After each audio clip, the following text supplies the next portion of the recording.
How are we doing, ladies and gentlemen? Welcome back to another episode of UFC Fight Card Predictions. Today, it's the final one of 2023. Probably won't. This could genuinely be the biggest card of the year, I'm not gonna lie. If not, it's in the top 5 for very sure. We head to Las Vegas, T-Mobile Arena for Leon Rocky Edwards versus Colby Chaos Covington in a co-main event. In the co-main event, we'd see Alexandre Pantoja take on Brandon Royval, Shavkat Rakhmonov taking on Stephen Thompson, Tony Ferguson taking on Paddy Pimblett, Ian Garry. I'm sure a lot of people are going to have to say something about Ian Garry, and Vicente Luque. That's just the pay-per-view. We have so many good fights coming up on Saturday night. And here's my picks and predictions for UFC 296. Yes, I know, I'm wearing my United shirt. The night I'm recording this is when United got kicked out of the Champions League by Bayern Munich. I'm totally not depressed inside. Now, I know how we usually do it on these episodes is we usually go through every fight on the pay-per-view, but the prelims are so damn good, I gotta talk about them a little bit. I do think Casey O'Neill beats Ariane Lipski. Casey O'Neill's just a beast in my opinion. She's really damn good. I'm repping my Ohio squad.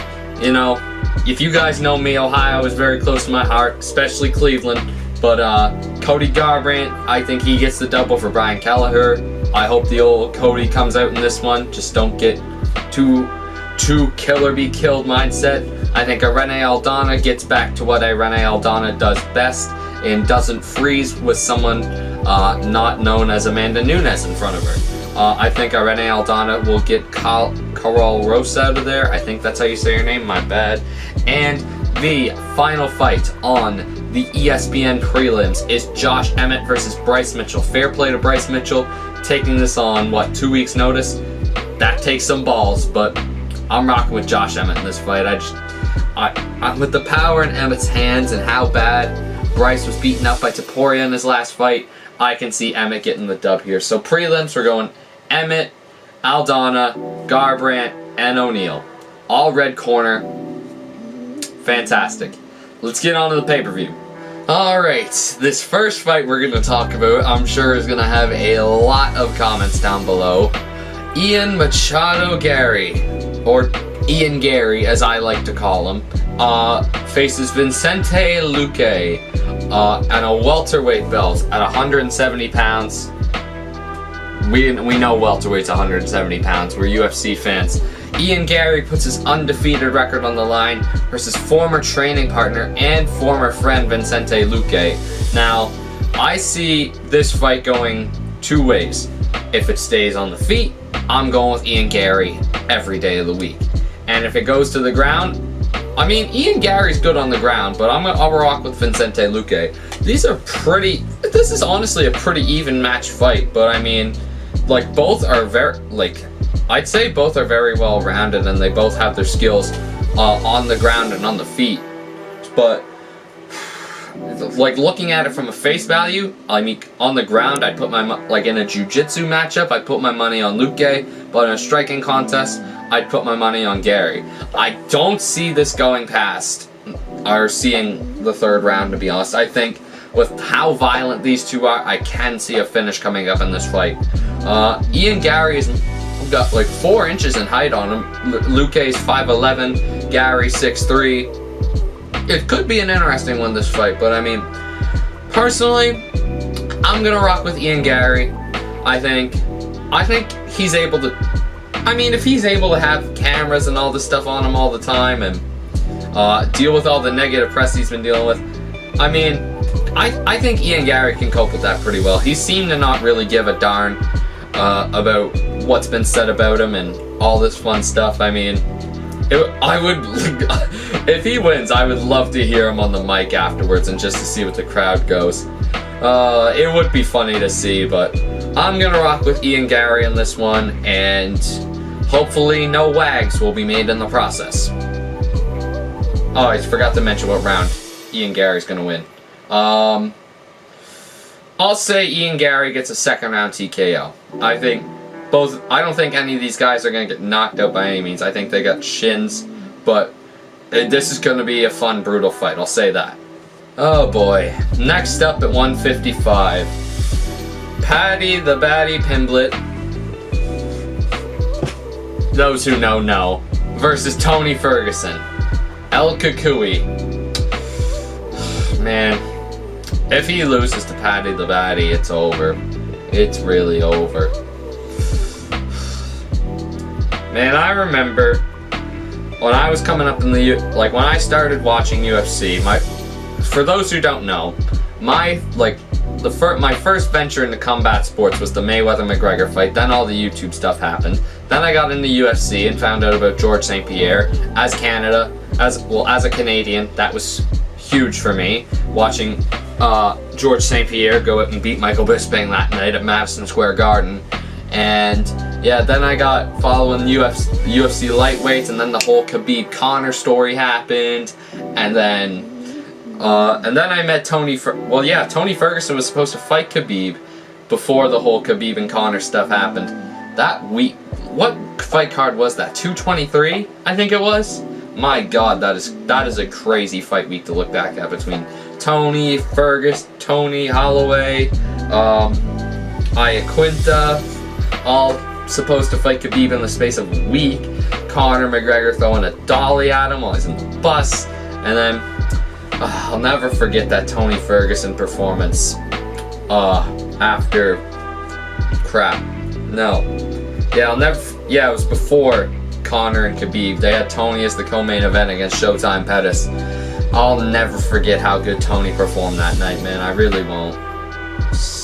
So crazy to see. And man, it's hard to watch. Like when Tony's getting introduced these days, he can't even do the knee slide. Like his movement's gone. His footwork's gone. He don't move as fast in the cage. He's just trying to survive, where back in the day everyone else was just trying to survive Tony Ferguson, and we never even got to see him we never got to see him versus Khabib. Damn. What could have been. Man, I know Tony's been training with David Goggins too. I don't think that's what Tony needs. I really don't. But good on him for going out and training with David Goggins, because that you know what can be brutal. I'll say that. But I've talked for 2 minutes about Tony Ferguson. Let's talk about Paddy Pimblett.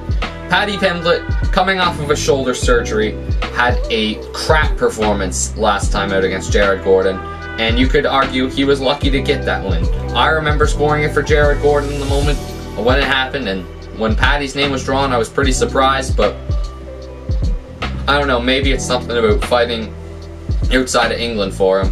But Paddy's definitely going to look to keep it on the feet. I can definitely see Paddy piecing Tony up, current Tony, if it stays on the feet.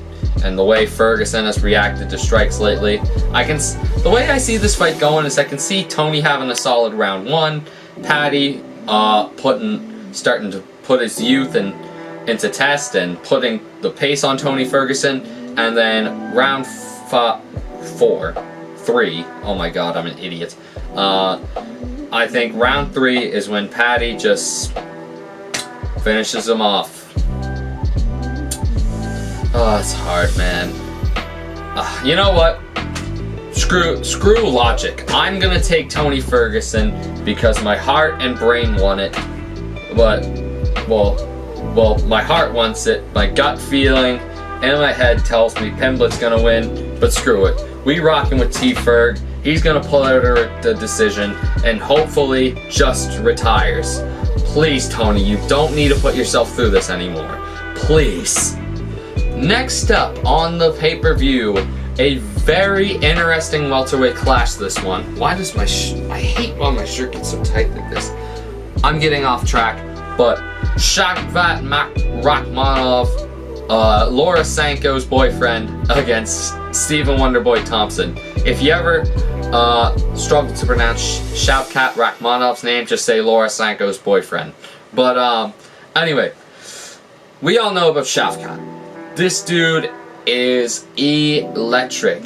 He's got knockout power in both hands and grappling for days. I think that fight against Jeff Neal, when was that? That was March?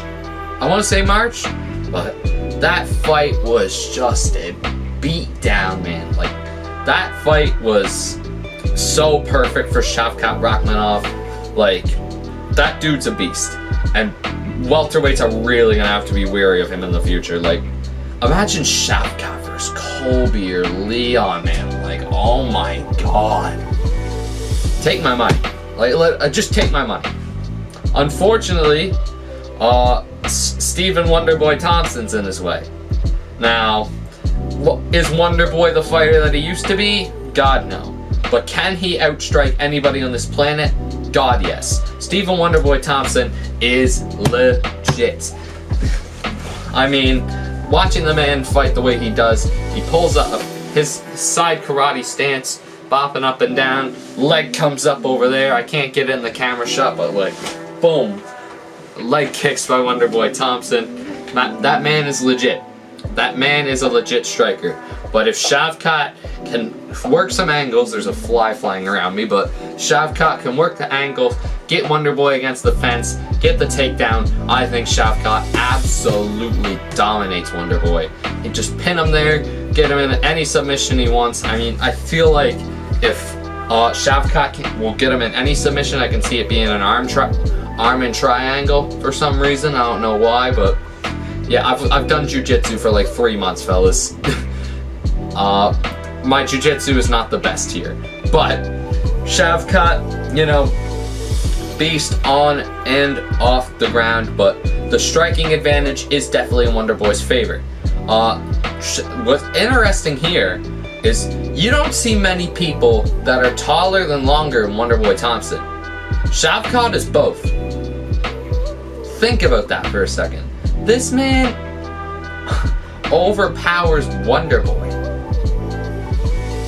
at 170. That is crazy, man.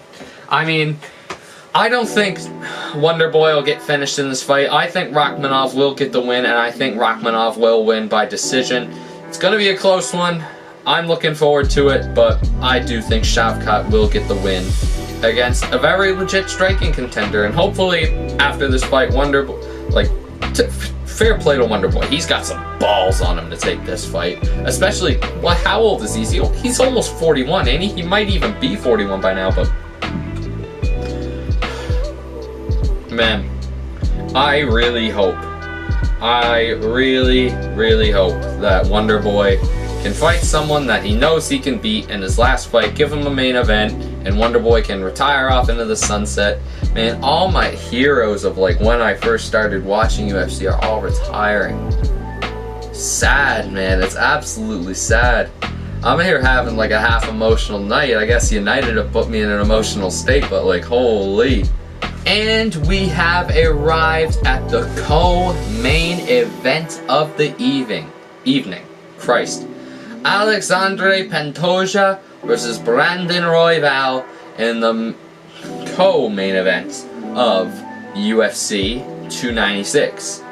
Alexandre Pantoja, title defense number 1 after defeating the reigning king of Brandon Moreno back in July. And let's get the obvious out of the way. Pantoja did beat Royval back in 2021.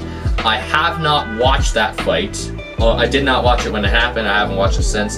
Want to get that clear and out of the way. I don't have a lot of time on my hands. If I could watch, I probably will go watch that fight tomorrow, to be honest. I'll probably make it like my main goal is to watch that fight tomorrow. But from what I understand, Pantoja was just out-dogging Royval.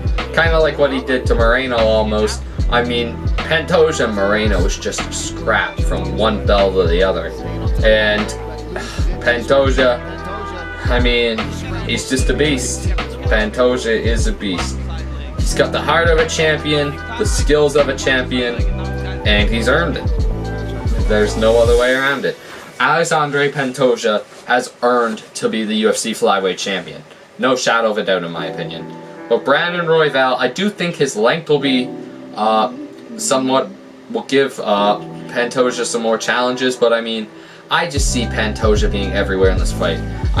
I mean, I feel like Pantoja's the better striker. I feel like Pantoja's the better grappler, offensively and defensively, same in striking.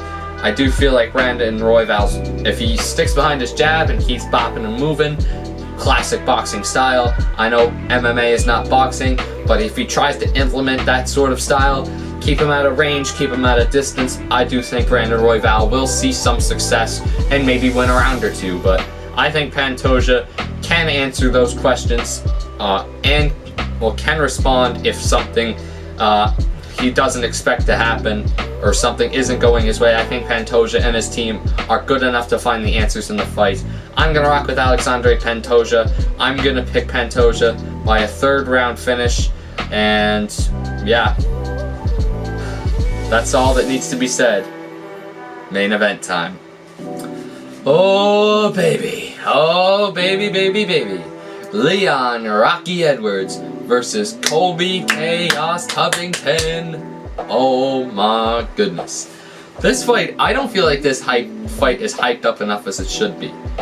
Like, I feel like this is such a great fight on paper. And I think just Colby Covington fighting alone sells pay-per-views. It really does. I mean, most people, like a lot of people I know in person who watch UFC, absolutely despise Colby Covington.